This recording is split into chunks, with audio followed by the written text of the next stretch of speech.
At the end of the day, everything needs to be rooted in evidence, in scientific underpinnings. And as the gap between climate science and investing, as trillions of dollars are being allocated to these climate solutions, it was very evident that there was very sparse, inconsistent, lack of quality data around the climate elements, and the ability to translate it into a context that helps financial decision makers, make better bets on the future.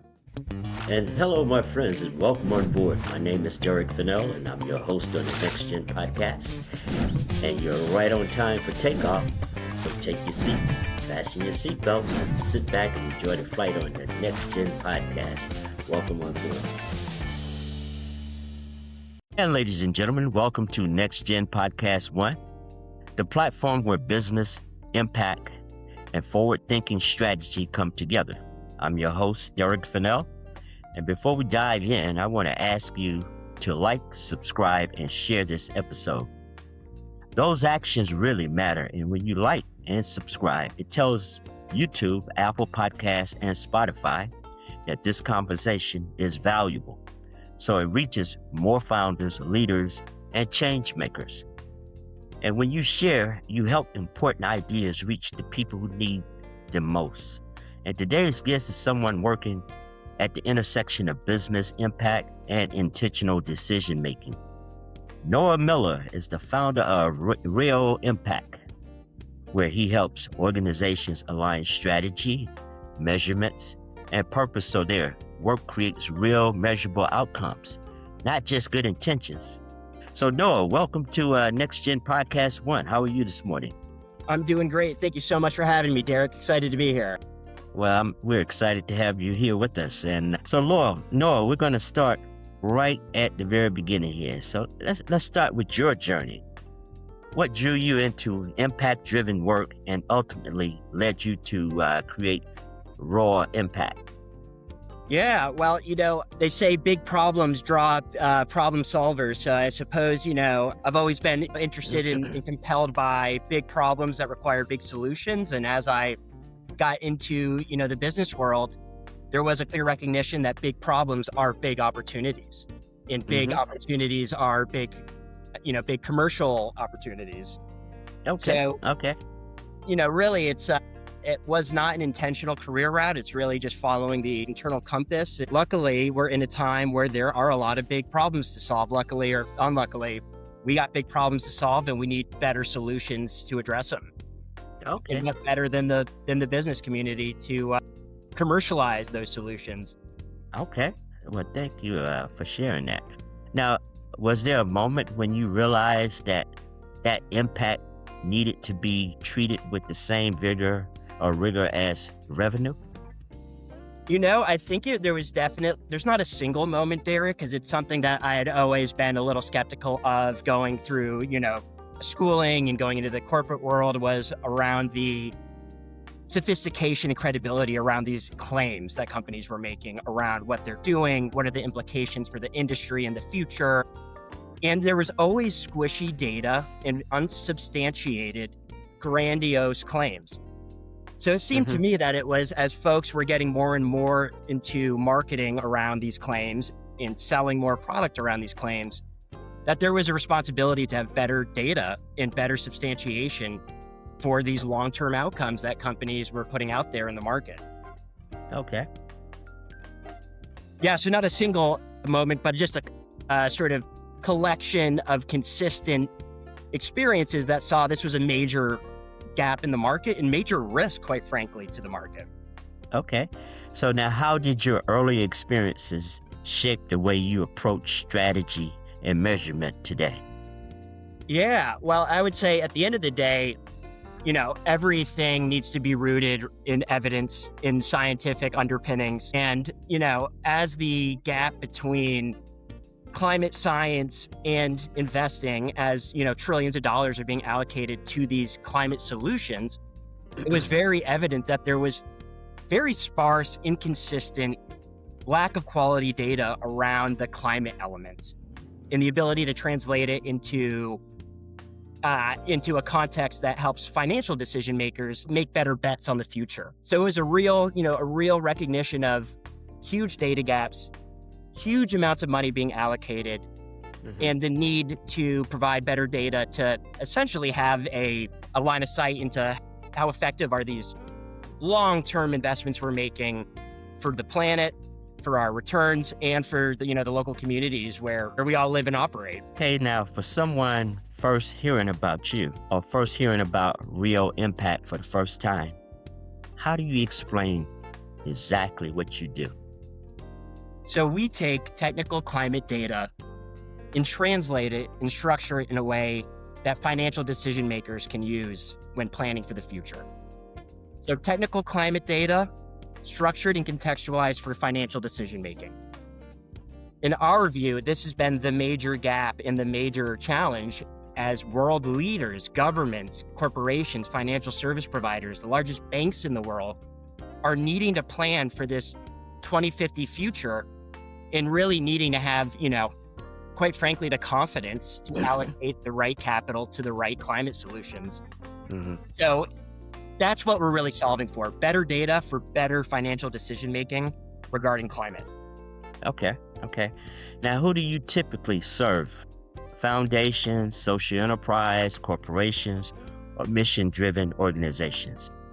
I would say everyone across the climate capital stack. So everything from a institutional investor that is looking at direct investments, funds of funds, projects, different asset classes, all the way to the startups that are trying to get funds to scale their climate solutions. So it's really become this core data infrastructure that we're working on that connects the innovators to the general partners, the VC funds, the folks that are investing in them, all the way to institutional capital that are allocating billions of dollars to climate solutions and needing to have a clear line of sight into how good are these investments going to be on the climate and decarbonizing every industry practically, while still having some returns, that at the end of the day, still have to make the return. Really better insight into the effectiveness of the solution in solving the climate problem. Okay. Now, what problems are your clients usually facing when they first come to you? So typically, right, you see the headlines.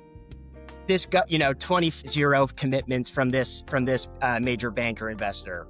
This major government, we're going to have 2040 emissions-free infrastructure. All of these long-term commitments, goals, pressures.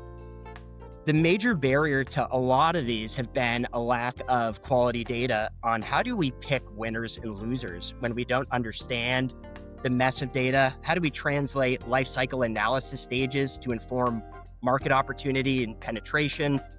So it's really around taking the technical science and making it commercially usable in a way that informs better decision makers by capital allocators across the capital stack.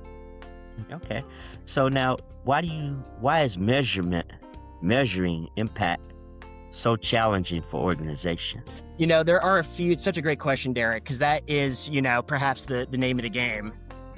One, there's always been this, data challenge, right? Where how do we know what's going to happen in the future when industry dynamics are changing, future climate scenarios are changing? How do these solutions, when they're applied in this industry, how effective are they going to be in decarbonizing that industry? All of these questions really need to be answered with ground-up data, structured in a way for top-down decision-making.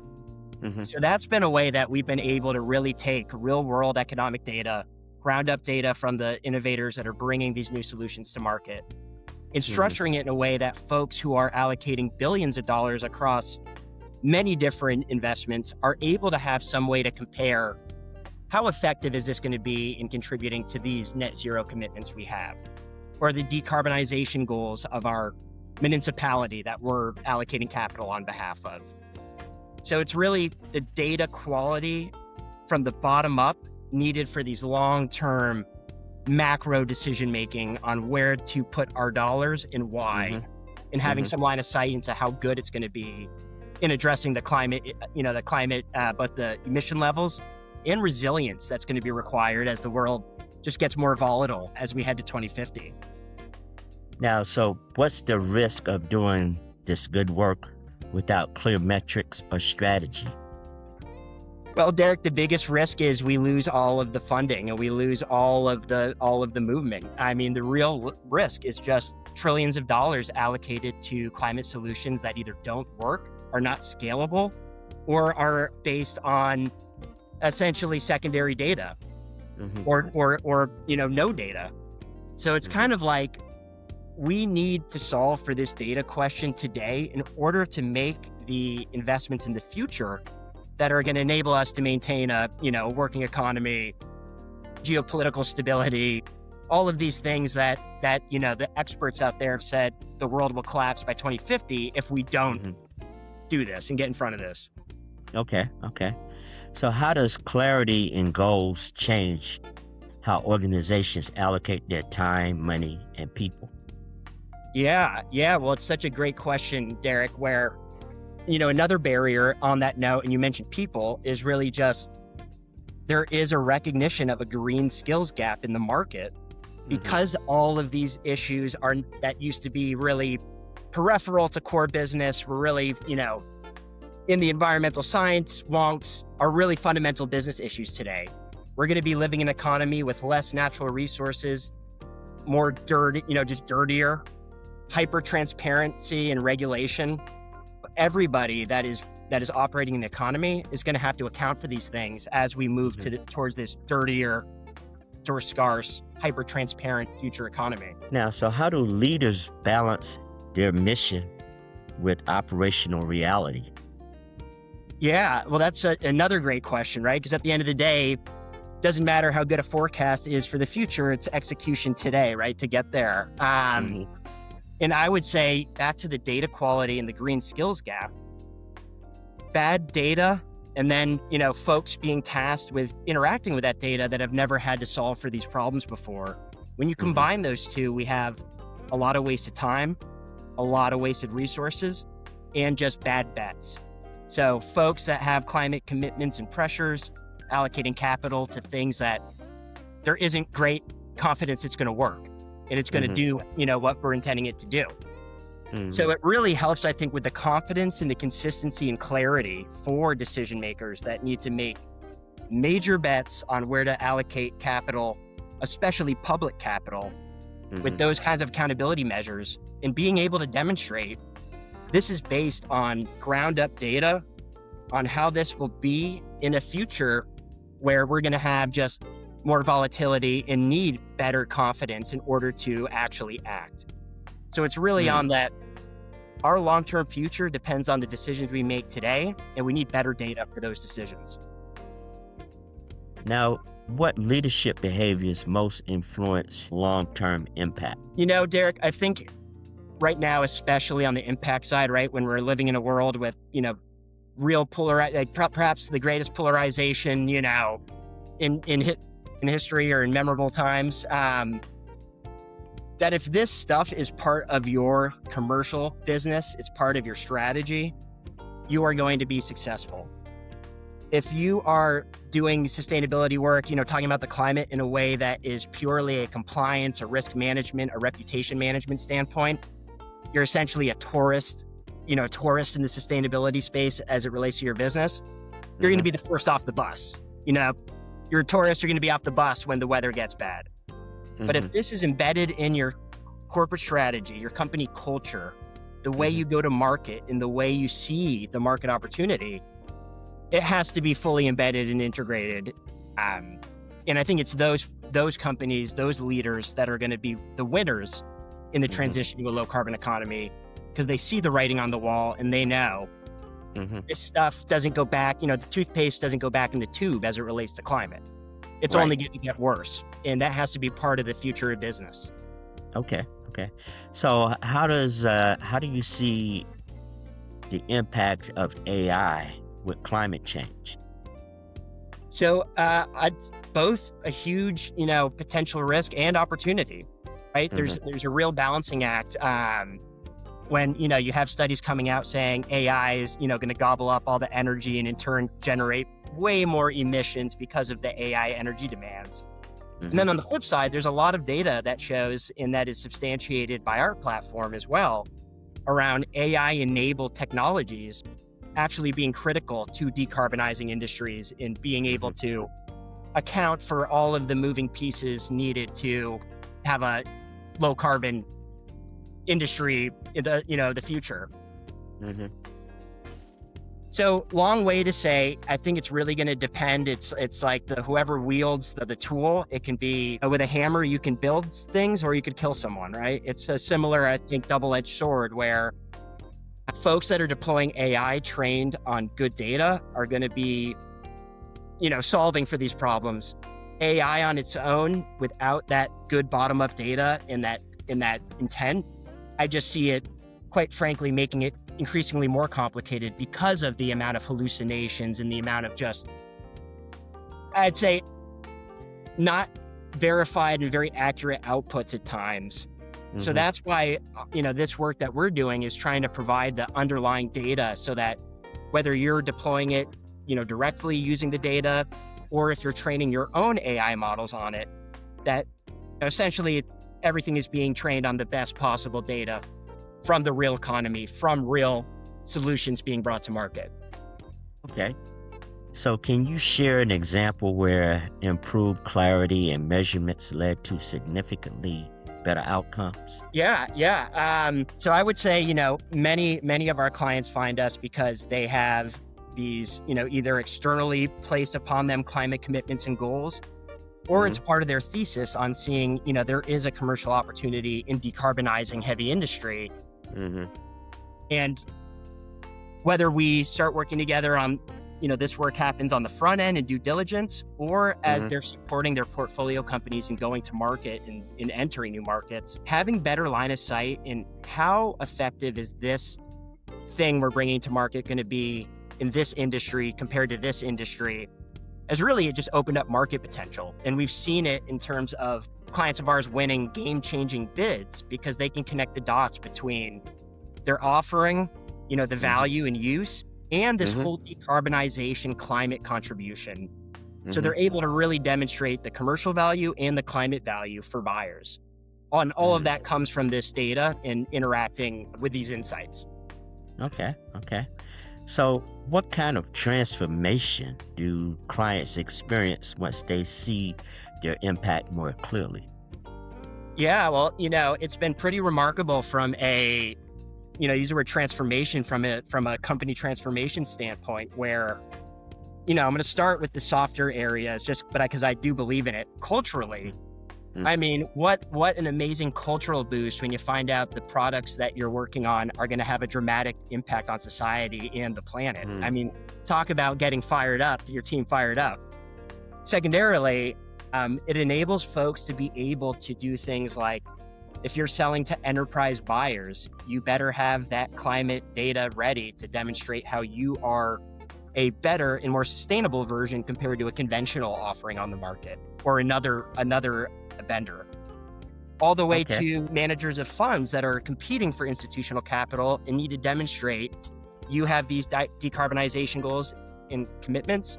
Let me show you how my allocations are going to contribute to that because of this data quality and consistency. It's been really impactful commercially. And then from the climate standpoint, it's like, if the better solutions are getting more money, more funding, more exposure, that's better for, everybody. Okay.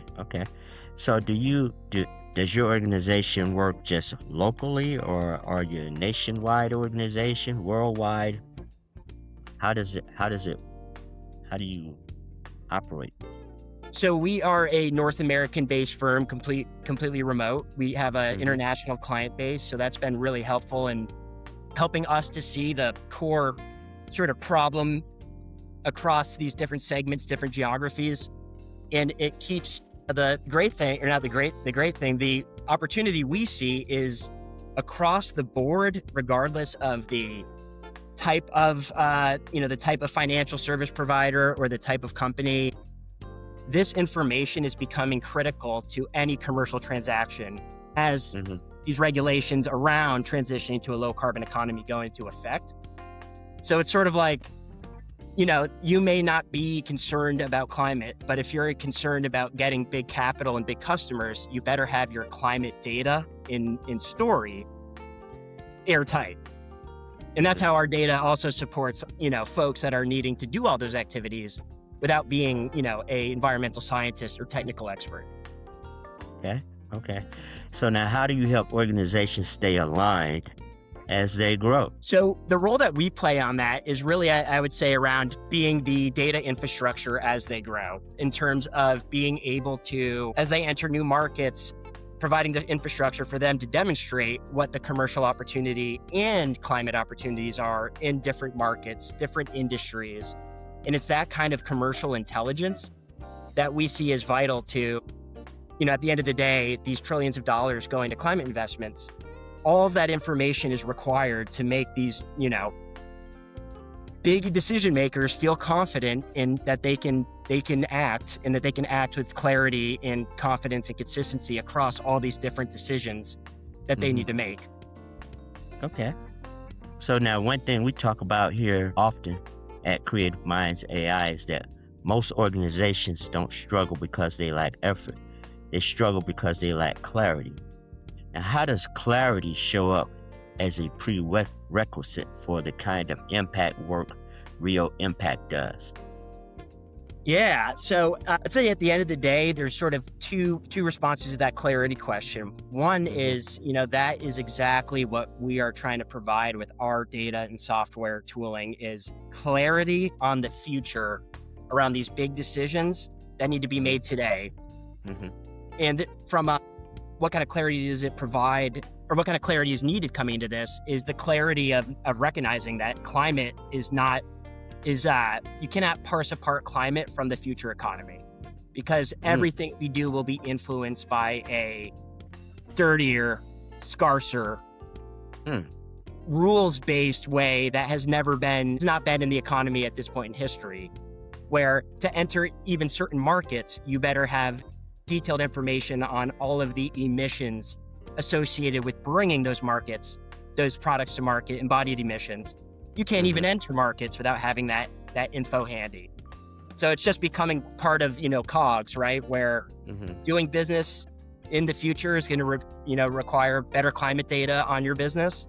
And that's the clarity that we're trying to provide. Okay, so if a leadership team gained clarity around priorities, assumptions, and direction before execution, how would that amplify the work you help them do? Yeah, well, at the end of the day, climate change, all this, it can sound pretty science fiction-y, right? In the future where things are wetter, scarier, harder to find, more expensive, it can sound quite fraught. But the confidence that's provided through the work that we do is we're going to be placing these bets today, but it's our children that are going to be dealing with the consequences.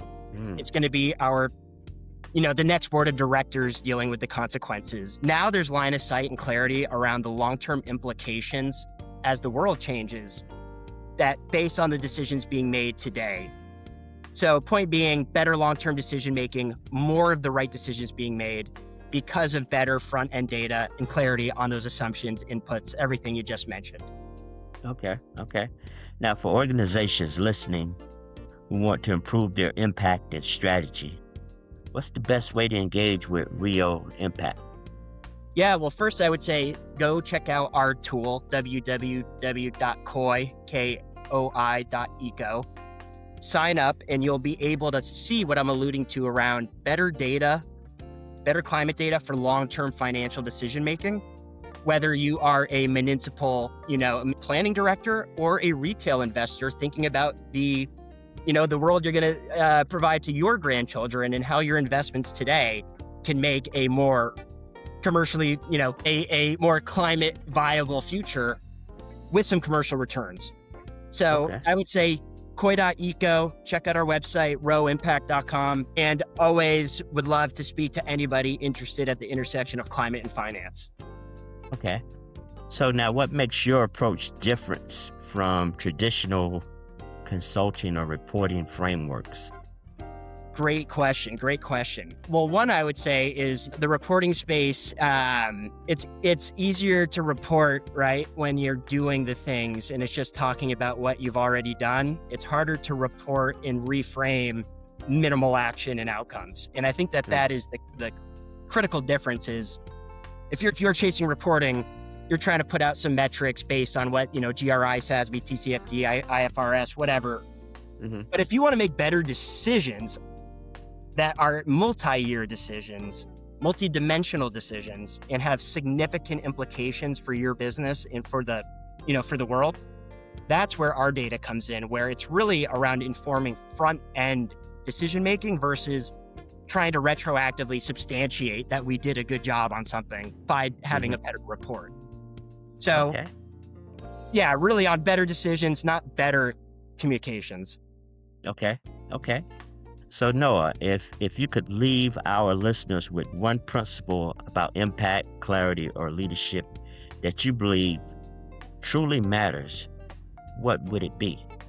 Such a great question, Derrick, for my big passing guidance. I would say at the end of the day, every single person that is running an organization, whether it be a business or a government or a startup, is going to be operating in a very different environment as the years go on.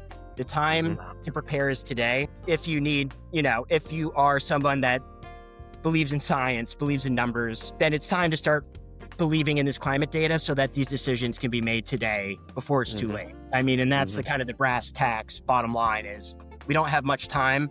We got to make better decisions. We've already made a lot of shit ones. Better data, better decision-making, better climate outcomes. Okay.